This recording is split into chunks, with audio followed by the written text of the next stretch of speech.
ஒரு தாய் பன்றி இருந்தது. அதற்கு 3 குட்டிகள் இருந்தன. அவள் அவர்களை மிகவும் நேசித்தாள்.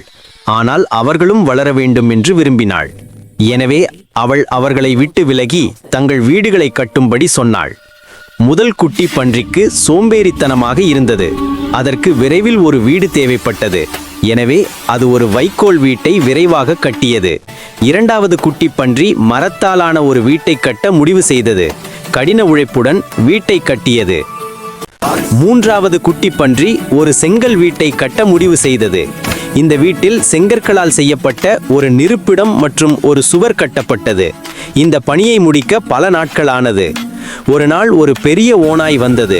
முதலாவது பன்றியின் வீட்டிற்கு சென்று, நான் உன் வீட்டை ஊதி விடுவேன் என்று சொன்னது. அது ஊதத் தொடங்கியது. முதல் பன்றியின் வீடு இடிந்து விழுந்தது. ஓநாய் இரண்டாவது பன்றியின் வீட்டிற்கு வந்தது. மேலும் நான் உங்கள் வீட்டையும் ஊதிவிடுவேன் என்று சொன்னது. அது ஊதத் தொடங்கியது. இரண்டாவது பன்றியின் மரவீடு இடிந்து விழுந்தது.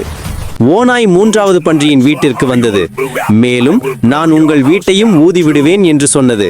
அது ஊதத் தொடங்கியது. ஆனால் முடியவில்லை. ஓநாய் கோபமடைந்தது.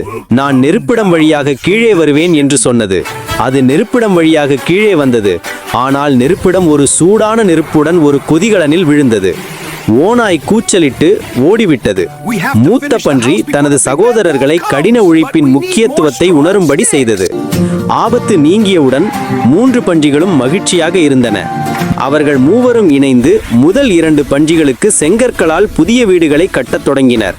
அவர்கள் கடுமையாக உழைத்தார்கள். இறுதியாக 3 பன்றிகளும் பாதுகாப்பான மற்றும் வலுவான செங்கல் வீடுகளில் வாழ்ந்தன. கதையின் நீதி: கடின உழைப்பு மற்றும் அர்ப்பணிப்பு சிறந்த வெகுமதிகளை அளிக்கும். இந்த ஸ்டோரி பிடித்திருந்தால் லைக் செய்யுங்கள். மேலும் இது போன்ற வீடியோக்களுக்கு நம்ம ஒரு ஸ்டோரி சொல்றேன் சேனலை சப்ஸ்கிரைப் செய்யுங்கள். நன்றி.